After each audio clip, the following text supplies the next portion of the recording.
Welcome to another session of the Queen's Couch podcasts. So today we're exploring how unexpected moments can reveal our deepest purpose. So I'm joined by Caitlin McCall, a technology manager whose journey during the pandemic transformed challenge into impact. So through creativity, initiative, and community, she discovered a powerful new direction. So I'm really pleased to have Caitlin here today. Caitlin, welcome. We're delighted to have you here. Thank you. I'm pleased to be here. Awesome. So what inspired you to channel your engineering skills into producing visors during the pandemic? It's a good question, so thank you. To take a bit of context, when the COVID pandemic arrived, I was at the stage of writing up my thesis. So I was really kind of focused and being at home and just thinking it was like trying to make the most of the opportunity, that there were no kind of external distractions. So I was in that phase. And when a couple of weeks in, I got a message from a friend who was also doing a doctorate. And they said that the university was obviously closed, the labs weren't being used, but there were loads of 3D printers that weren't being used.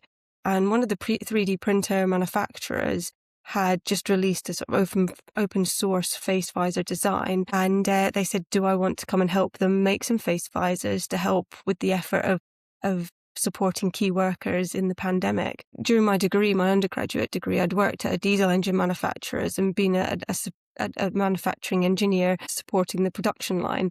And I'd really learned a lot of how to run a production line, sort of writing SOPs, doing all the risk assessments and optimization of throughput on a production line. So I really had some of the skills to bring to support them. And there was a small team of us, I think less than 10, and we actually made a socially distanced production line in one of the university rooms.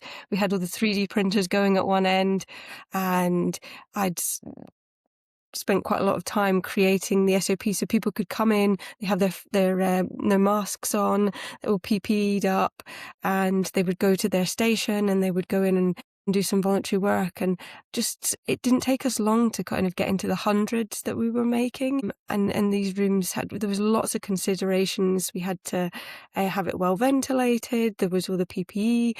It was really quite a different environment. And right at the beginning, we didn't know what this virus was. Nobody really understood it. So it was, for some people, it was quite frightening. And there was a lot of uncertainty around it, especially around how you approach health and safety and make sure that people that are volunteering to come in and make these things are operating in a really, well, as safe as you can make it environment. And when we come back to sort of what inspired me, the inspiration really came from the people around me, the people that were identifying opportunities and kind of creating that high morale in a situation as I mentioned, that some people were finding really disconcerting, and it gave people an opportunity to kind of get out of their houses. I think a lot of people were feeling very housebound, have some interaction with people that they wouldn't normally come across. I mean, we were meters apart and it was very sort of brief interactions, but it was an opportunity to kind of see people. And as time went on, the inspiration really came from the motivation that people brought. And I was ringing around because supply chain's really kind of really challenging at that time as well. We were ringing local companies that weren't using their production facilities and saying, excuse me, do you have things like elastic bands for the back of the face visors? Do you have bits of clear PET that we could use that are sterile? Sort of bringing in local companies, and people were able to help. And it was really that was quite inspiring, that everybody wanted to help. And then just one final point that really kind of hit home the impact that we were having. I mean, when we were operating in some of these university rooms, they were key-carded doors. So you had to kind of be part of the university to be able to get into them. And I remember one lady turning up at the window. So she'd come through at least one key-carded door, and she said, I'm working in a local nursing home, and because we're not part of the NHS, we're not really receiving any PPE. Do you have anything? We don't have anything. And if you think, for somebody that was working with very vulnerable people, elderly people, and they didn't have any PPE to offer. Yeah. It must have been really quite challenging. And so I really remember that. And I can't remember exactly who we administered them all to, but it definitely went to people like that lady. And it was quite a poignant moment in all of that, seeing people making that kind of level of effort, trying to get Yeah. into these key carded buildings to ask, because they'd heard that we were making some. So it was a really sort of poignant project for me, and I could see the impact that you can have as an engineer. Wow. I still remember when I first read that's your story as part of the 19 awesome stories by women that lived stories that went into the Resilient Voices book. And I thought, wow, your story highlights several things. The value of volunteering, how it opens doors and gives you the chance to learn things you don't think you would learn, how it's empowering and builds community. It taught me that it's just as important as having a day job. It always boils down to curiosity and service. And those are key to the Global Queens community as well. So for our audience, if you want to hear more, I'd highly recommend that you check out Amazon for the Resilient Voices book. You'll find Caitlin's stories featured in that book, amongst 19 awesome stories. Those stories were so amazing. There was such a broad range of amazing stories that you Yeah, collected into that. It was absolutely. I got someone call me from Serbia, and she was just literally telling me about all the stories and what inspired her. And it was just really heartwarming to listen to someone tell us how she felt just reading those stories. So yeah, the book, it's and she was, all the oh, way that's to Serbia. amazing. Yeah, yeah, absolutely. And actually, as part of International Women's Day, some of the books are being donated to charities in South America, South Africa, and yeah, it's definitely going to inspire many people. That really is the word of embodying the Yeah, word global, isn't it? absolutely.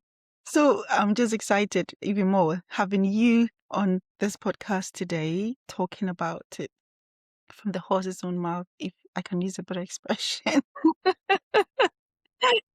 So, why is representation of women in STEM so important, and what impact have you witnessed? Obviously, you are a doctor in engineering, so yes. I think for me, I got quite a unique start, I suppose. I went to an all-girls school, and I had three teachers that had worked in STEM before they were teachers. So one of them, they all taught engineering or physics, maths related subjects at school, but before they'd been mechanical engineers. One of them had been a physicist, and one of them had been, I think she was a civil engineer, but she had a focus on roller coasters. So I call her a roller coaster engineer, because she on a trip to That's so a cool. theme park, and we learned how roller coasters worked and how they kept their Wow. momentum and things like that. So and they were really poignant in my development, because I didn't really, from my home background, know too much about engineering, and they saw what I was interested at school and steered me in that direction, got me involved in a local competition to design a underwater surveillance camera, and Wow. competition got us involved with a local engineering company, and I went and did a couple of summer and Easter break placements. And that really kind of opened up the world to kind of understanding what it was all about. And so I think from my own personal perspective, just having that representation of women in your own school, in your own environment that you can tap into, even if it's just a small impact, somebody saying, Yeah. look at this, or somebody that broadens your horizons from your environment that you're currently in, is just, it makes the world of different. And that's not even then starting to look at the workplace, where having representation of women further up in the company, just everything from how they manage their roles. I think different people from different backgrounds and having that diversity brings in different leadership styles, all sorts of things. I know women that do a Yeah. ton of volunteering outside of work. They're raising children. They're doing training courses, like part-time degrees, or even running small businesses. So the breadth of what women manage or in the workplace, and men, but I think Yeah. it's quite important to see somebody that looks like you or thinks like you and you resonate with, Yeah. And then you think, okay, well, if they can do all of that, it's possible. I just have to find my Yeah. way. And sort of knowing that it's possible kind of helps you kind of That's start the so true. journey, doesn't it? Yeah, it does. It does a lot. I think you just reminded me. I had one of our guests was talking about she looks very young, and at a point she was the head of department in an engineering department in a university, and how when she gets someone come in, a professor in a high, see to come Mhm. in and say, "I want to meet the head of department," and she goes, "Uh-huh, you're speaking to her." And they're like, no, I did think she's joking until they realize the seriousness on her face that actually, no, I am. And again, highlighting what you just said, being in the tech industry for myself many years, I know how highly saturated it is on the male side and less so on the female side. So, and also depending on your demographic further down, it makes it even harder to see someone who looks like you or thinks like you, resonates with what you say, and you've got more hurdles to cross to feel part of that network in a way. So it really helps, isn't it? It helps to help change that narrative. So representation of women in STEM is that important. Yeah, that's a really nice example as well. So how can we recognize opportunities that emerge during difficult times? You definitely did that. I had a bit of a think about this question because it's actually a really challenging thing to do, and I think some people are naturally very good at it. Yeah, I think it's a skill that can be learned as well. So I think some of the key things are around collaboration and open discussion, and I think having that real active listening aspect to it, so listening Yeah, to the people around you. And I think if we go back to the example during the pandemic, it was I mean, it was one of the professors that ran the 3D printing lab that I think really drove the whole kind of the concept of it. And if he wasn't listening to the news and actively listening to the challenges that were going on, like the supply chains of PPE, and then if he hadn't spoken to one of the other students that had yeah, seen that one of the 3D printing companies had released that open source design, then the ball would never really have got rolling. And then if they hadn't reached out to people in the university, that collaborative aspect, if they thought, oh, we're going to do it ourselves, I don't know yeah, if they would have done it as fast. Or and when you're sort of manufacturing, you need more hands on deck and more ideas, and people come at it with such different approaches and experiences that really sort of brought it to life. So I think they're the sort of the really key things for me. But I did read a book a little while ago, and it's this kind of training your brain to do something. And it said if you're wanting to seek more opportunities and you don't think you're very good at it, when you're doing journaling practices, I think journaling can be really powerful when you have really specific things that you're doing in it. And one of them was like try and reflect on your day at the end hmm, of the day and see what opportunities you might have missed. Is there ways of like reframing your brain to say, actually, that was really frustrating, but did I miss an opportunity in that moment? And I think over time, I think you can train your brain yes, to yeah. view things differently like that. Um, yeah, it's yeah. I don't know if you've got anything to add to that. That's No, I would say it's just subconsciously we carry characteristics that are rare, and it takes you being curious enough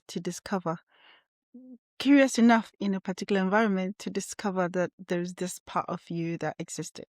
So what I'm trying to say is to recognize opportunities that emerge during difficult times. You did that without realizing it, and then you discovered actually you are that unique person, and we could all be inspired by you taking that opportunity to want to just help. yeah. I think I've always been. I definitely have a bit of a personality trait that I say yes to everything, every opportunity that comes along, and then I suppose it's about metering it and being like, actually, you can't do everything. I think underlining all of this was your genuine interest in helping solve a problem that was affecting everybody. And like it was, like you explained rightly, we were all confused when this is the first time it's happened. Nobody really knows what's going on. And it was a risk to even want to go out and mingle with other people. It was So such that a was unique time, bravery. wasn't it? Yeah, that was a unique time. So it's bravery because nobody wanted to even meet family. There was this fear. So you taking that bold step can only come from a sincere heart that wants to help and taking a selfless act of bravery. Oh, thank you. Yeah. So that's something we can all learn and absolutely an important lesson for us all. So is there a story of a woman in STEM who has inspired you deeply as you have inspired us? Yeah, there's a lot. There's obviously a lot of women that have done amazing things, and I think the teachers at school were definitely some of them. There's people that I work with on a daily basis. There's people like yourself, Magdalene, raising the profile of women and women's stories in STEM, and really kind of amplifying the impact that people play in the industry. And I think what inspires me is the breadth of what people can achieve in their lives and how they um have can juggle so many things and Yeah. achieve really sort of impressive achievements through their lives. So about a year ago, I was I did a bit of a commission with a group called the Electrical Association of Women, and they were celebrating their centenary year, and they had a touring group that went around the country that was celebrating 100 years of the contribution of women to the industry. So it was about the benefits of electricity and homemakers. And so these tea towels were really educated on women wiring a plug, the benefits of electricity. And what the group wanted to do was do a commemorative nod to those tea towels. So I worked with an artist and we did a commission and I picked 9 women that were contributed. I mean, there could have been way more, and I got really into the reading and understanding and all the different people that have played a role. But one of them was a lady called Hedy Lamarr, and she was an Austrian American actress, and she'd been in some big films, and she had a very successful acting career. She was also an inventor, and in between the film sets, she would go out to her trailer and she would tinker with inventions. And she invented a few things, but one of them was like a frequency hopping device during kind of in the preparations for World War II. Wow. It's incredible how she was able That to is balance like a impressive. high Yeah. profile career and have these Wow. this passion for technical innovation. So yeah, I thought that was quite a nice Yeah. little story about her. Wow. Yeah.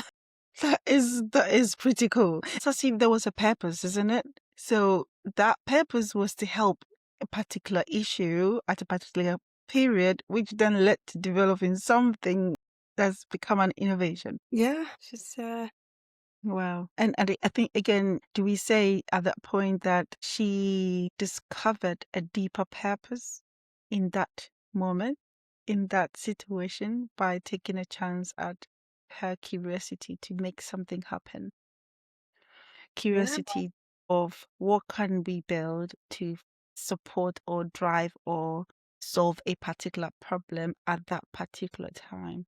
yeah, yeah. And I think she must have had huge curiosity to keep Yeah. pursuing the number of interests that she had. Yeah. And I think I'm asking because it's driving me to that final question on how did adversity help you discover your deeper purpose? Because it's similar to what you've just shared. Yeah, I Yes, wonder though, is that what she's thinking? maybe one of your deeper purposes. um, I think one of the aspects that I really liked about, I suppose, the story I've just mentioned and kind of getting involved with making the face visors was the direct impact it had on people. And Yeah. the story I mentioned about the lady coming up to the window, and you could actually see who those face visors were going to, the kinds of people that were needing them. And and they were really grateful for them. Being able to turn up to work with dignity, and they're having that kind of safe environment to work in. And I mean, we didn't know how impactful these face visors were, but it gave somebody a little bit of hope that they were able to have a safer working environment. So Yeah. for me, that was really important, and supporting people and being able to do what they need to do to create that sense of community and supporting your local community. And I suppose that's what took me on in my next steps. I now work for an organisation that really support the UK manufacturing industry in adopting new technology and broad range of sectors, and there's lots of learnings that I can take from one sector and move them into another, and bring that kind of sense of community together and sharing those learnings and supporting and developing and creating better impact in our manufacturing industry, which was the sort of foundations on a very small scale of those face visors. We were that project we handed over into a local company so they could manufacture them and continue the work that we were not able to continue at the university because I suppose people eventually went back to their normal jobs. And yeah, it was a really quite an impactful way of doing that. And I also volunteer now as a trustee for the Women's Engineering Society. Wow. I have a real sort of passion for supporting people in their roles, and Yeah. coming back to what those teachers did for me, I just love their hope that I could do that for other people going forward. And probably not in schools as much, but I do go in and speak in schools and colleges, but more so probably in the workplace. I feel like I have more impact. Yeah. So yeah, I think that feeling you've got a tangible link to making real change in the world is really, Yeah. I think it's really important. And you're obviously, amongst all the many things you've mentioned you're doing, you're also integral to the Global Queens and its purpose and objectives, which is why your stories Big in the supporter. book and you're doing so much and identifying opportunities to still continue to inspire others. I think your story is going to go a long way to help people to allow themselves to discover their deeper purpose through various ways: service to community, curiosity, and yeah, that genuine drive to make a difference. Thank you. Yeah. And that's the sort of key message, isn't it? Being curious, Yeah, just allowing yourself to be a beginner in things. yeah, Mhm. absolutely. Which is why I always love to call you Lady Caitlin. I did. I saw that on your title of the podcast. I couldn't let this go without me saying that officially. Lady Caitlin, thank you for sharing your story with such openness and insight. You've shown us that even in uncertainty, purpose can emerge in extraordinary ways. Thank you, Magdalene. It's a pleasure to be a part of this journey that you're driving forward. And obviously, your work to elevate women in STEM is creating lasting impact. I hope so. Yeah, absolutely. So, to our listeners, stay open because your next opportunity may appear when you least expect it. So, thank you for being with us. Until next time, stay safe and happy International Women's Day. Bye. Thank you. Bye.